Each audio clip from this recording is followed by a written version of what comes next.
Hey guys, welcome to Law Guider. I am सहर सईद। आज हम लैंड एक्विजिशन का एक टॉपिक डिस्कस करेंगे, लेकिन हम देख लेते हैं कि लैंड एक्विजिशन एक्ट में बताया क्या गया है, इसका पर्पस क्या है। गवर्नमेंट किन मकासद के लिए, किन पर्पसेस के लिए लैंड एक्वायर कर सकती है या करवा सकती है, यानी कौन से पर्पसेस के लिए लैंड एक्वायर की जा सकती है। आज हम अपना टॉपिक डिस्कस करेंगे अब acquisition of land for public purpose. Land acquisition act 1894 was self-contained provision for acquisition of land and payment of compensation। हमारा जो एक्ट है वो हमें खुद बताता है कि ऐसे कौन कौन से इवेंट्स हैं जहां पे हम पब्लिक पर्पस के लिए लैंड एक्वायर कर सकते हैं। For example dam public purpose के लिए यूज होता है, ठीक है, उसके लिए हम लैंड जो है ना गवर्नमेंट लैंड एक्वायर कर सकती है। रोड्स, रेलवे, इन सब पर्पसेस के लिए गवर्नमेंट लैंड एक्वायर कर सकती है। Relevant provision section 4 to 16 of land acquisition act. Cross reference article 23 of constitution of Pakistan 1973। आगे हम इसका लीगल मीनिंग देख लेते हैं, जो कि ब्लैक्स लॉ डिक्शनरी में लिखा हुआ है और पेज नंबर उसका है 28। समथिंग एक्वायर्ड और get possession of it. Under section 6 में लिखा हुआ है कि गवर्नमेंट सिर्फ जो लैंड एक्वायर कर रही है वो पब्लिक पर्पस के लिए एक्वायर कर सकती है। आगे हम इसकी टाइप्स देख लेते हैं। There are 2 types of land acquisition, for public purpose, for company purpose. लेकिन आज हम पब्लिक पर्पस डिस्कस कर रहे हैं, तो हम देखते हैं कि कैसे लैंड एक्वायर की जा सकती है। सबसे पहले तो preliminary notification, it must appear to provincial government. ये नोटिफिकेशन प्रोविंशियल गवर्नमेंट के सामने अपीयर होगा और इसमें बताया जाएगा कि ये ज़मीन किस मकसद के लिए एक्वायर की जा रही है। क्या इसका पर्पस पब्लिक पर्पस है, क्या ये पब्लिक पर्पस के लिए एक्वायर की जा रही है। आगे आ जाएगा पब्लिक नोटिस। जो प्रोविंशियल गवर्नमेंट है उस नोटिफिकेशन को ऑफिशियल गजट में पब्लिश करेगी कि ये लैंड किस लिए एक्वायर की जा रही है, इसका पर्पस क्या है। उसके बाद power of officer after publication of notice. Publication of notice के बाद ऑफिसर की पावर्स क्या हैं। वो जो ऑफिसर है उसको जो वहाँ पे वो उस लैंड पे जाएगा, वहाँ जो एक्ट नेसेसरी होंगे उस लैंड पे वो करेगा, ठीक है। उसके पास ये पावर है, वो उस लैंड में एंटर हो सकता है, वो उस लैंड का सर्वे कर सकता है, उसको खोद सकता है, ठीक है, उसकी बाउंड्रीज सेट कर सकता है, और अगर वो ज़रूरी समझे तो वो वहाँ के दरख्त, क्रॉप्स वगैरह भी कट कर सकता है। Payment for damages after completion of सर्वे, जो डैमेजेस हुए हैं उस लैंड पे वो कलेक्टर या कोई भी रेवेन्यू ऑफिसर वो इंजर्ड पार्टी को वो डैमेजेस पे करेगा।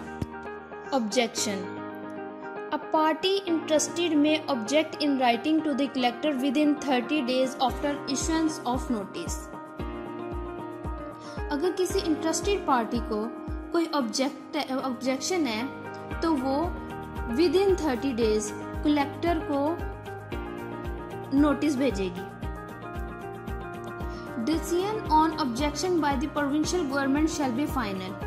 और उस ऑब्जेक्शन पे जो डिसीजन है प्रोविंशियल गवर्नमेंट का वो फाइनल होगा। Declaration of intended acquisition, provincial government shall make a declaration of land acquired under the signature of the secretary of the government। Order of acquisition by collector, then जो है ना collector को concern authorities order करेंगी कि वो acquire कर ले land. Collector to cause public notice, जो कलेक्टर है वो पब्लिक नोटिस किसी भी कन्वीनियंट प्लेस पे in which the time and date and place of party shall be mention. इन ये तीनों चीजें डेट, टाइम और प्लेस मेंशन होगी कि पार्टीज कलेक्टर के सामने अपेयर हों, और नोटिस जो है ना वो ऑक्यूपायर को या फिर जो पार्टीज इंटरेस्टेड है उनको सेंड किया जाएगा। Inquiry by collector on the fix day, collector जो है ना वो जो ऑब्जेक्शन है पार्टीज का उनकी इंक्वायरी करेगा कि उन्हें क्या क्या ऑब्जेक्शंस हैं। और ऑब्जेक्शंस ये हो सकते हैं, वैल्यू ऑफ लैंड हो सकती है, कंपनसेशन ऑफ लैंड हो सकती है, मेजरमेंट ऑफ लैंड हो सकती है। Collector to make award, collector shall make an award the true area of the land, the compensation, the apportionment of compensation among interested person. Award of collector to be final, award decision को कहते हैं, जो collector का decision होगा वो final होगा।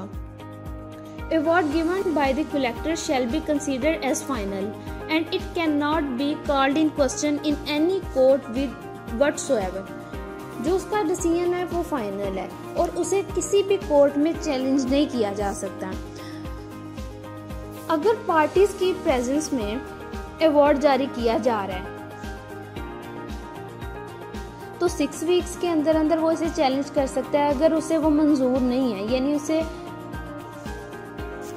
उसे कोई ऑब्जेक्शन है, तो वो उसे 6 वीक्स के अंदर चैलेंज कर सकता है। और अगर